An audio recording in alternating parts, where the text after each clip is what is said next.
네, 검찰서 스테이 이용석입니다. 네, 대박설을 아신다고요? 네, 검찰이랑 경찰이 합동수사로 조직을 한 번에 검거했다고요?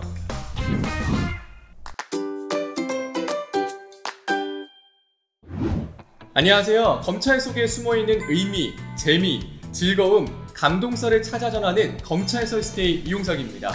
네, 검찰에 썰이 있는 곳이라면 어디든 달려가는 검찰썰 스테이 구유진입니다. 네, 유진님, 우리 구독자분들에게 저희 프로그램 어떤 건지 설명 좀 부탁드릴게요. 네, 말 그대로 저희 프로그램은 너무 재미있고 정말 유익한, 하지만 아직 많은 사람들이 모르는 검찰의 이야기, 썰들을 모아 풀어드리는 프로그램입니다. 자, 그럼 검찰 썰 스테이 대망의 첫 번째 썰은 무엇인지 알려주시죠. 네, 궁금하시죠? 네. 자, 오늘 만나볼 썰의 키워드 함께 보시죠.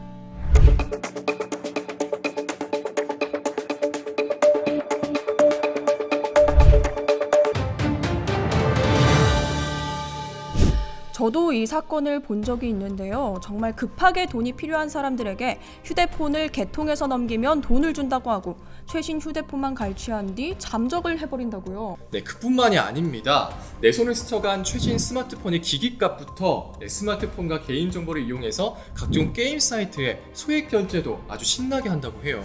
네, 정말 나쁜 사람들이네요. 그런데 이 사건을 검찰과 경찰이 함께 해결했다고요? 네, 맞습니다. 자, 저희가 이 사건을 수사한 대구지검 형사 2부 한상원 검사님과 서울 강북경찰서 지능범죄수사팀 최용석 수사관님을 직접 만나봤습니다. 여러분도 화면으로 함께 만나보시죠.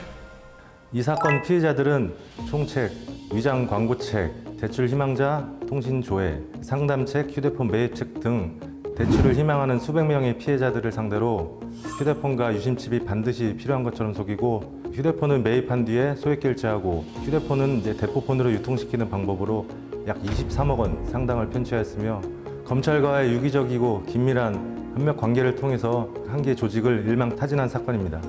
그 피해 규모가 거의 피해자들이 한 500명에 이르고 휴대폰 수가 거의 1,500대에 이르는 좀 큰 사건이었습니다. 어떤 신용불량의 위기에 처해 있는 청년, 그리고 장애인, 어디 가도 돈을 구할 수 없는 코로나 시대 때 불쌍한 처지에 있는 사람들을 상대로 해서 더 이상 헤어나올 수 없는 어떤 수렁 속으로 빠지는 모습을 보면서 이걸 외면할 수가 없더라고요.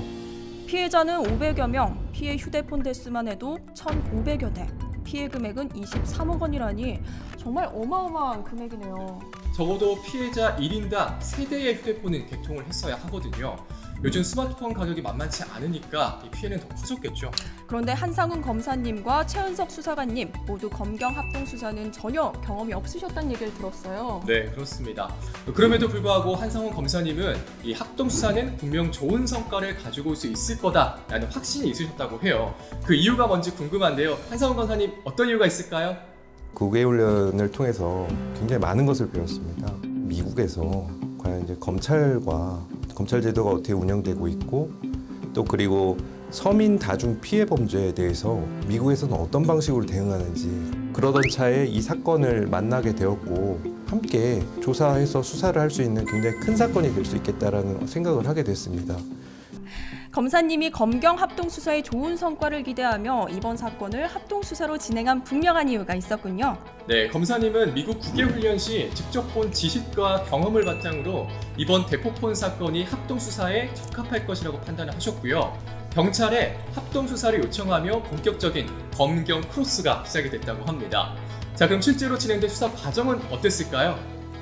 이 수사를 과연 경찰 쪽에서 협조를 해줄 수 있을까 했을 때, 처음 전화를 했을 때 그분들께서 굉장히 반갑게 우리도 정말로 수사하고 싶었었는데 검사님께서 수사정보, 우리가 정말로 필요했던 수사정보를 알려주셔서 너무 감사합니다라고 했을 때 정말 잘할 수 있겠구나.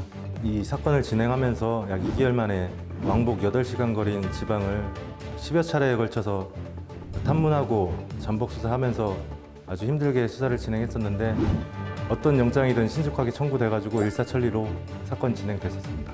검찰 수사 과정에서 획득한 여러 가지 범죄 정보, 또 그리고 기록상에 있는 정보들을 모두 종합해서 그 사무실의 위치를 파악을 했습니다.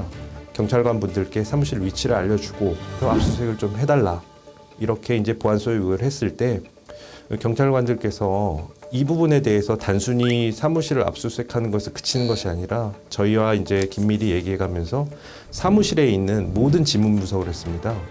처음에 단순한 휴대폰 매입책 구속 사건 한 명 사건이었습니다. 그랬었는데 이 부분이 경찰이 사무실 압수수색하면서 검사님 조사를 해보니까 한 20명 더 나오는 것 같은데요? 라고 이야기했을 때 정말 검사로서 좀 쾌감을 느꼈던 거. 실제로 검사님과 횟수를 따지지 못할 만큼 수시로 만났었습니다. 실제로 저희가 수사를 접하고 사건을 진행하면서 검사님께서 밤에도 영장을 청구해 주시는 등 신속한 수사를 하는데 많은 도움이 됐었습니다. 네, 제가 아까 이번 사건의 피해 규모 말고 더 놀랄 규모가 있다고 했죠. 자, 그게 뭐냐면요. 네? 한상훈 검사님이 보안 수사 요구를 6번이나 요청을 했다고요? 진짜로? 6번씩이나 했던 이유는 흐름에 따른 것입니다. 고객님이 오늘 진행하신 상품은 현금화 상품이기 때문에 고객님께서 돈 납부하실 건 전혀 없을 거고요. 다른 업체랑 절대 연락하지 말라고 하더라고요. 그렇게 하지 않으면 대출이 안 된다고 했습니다.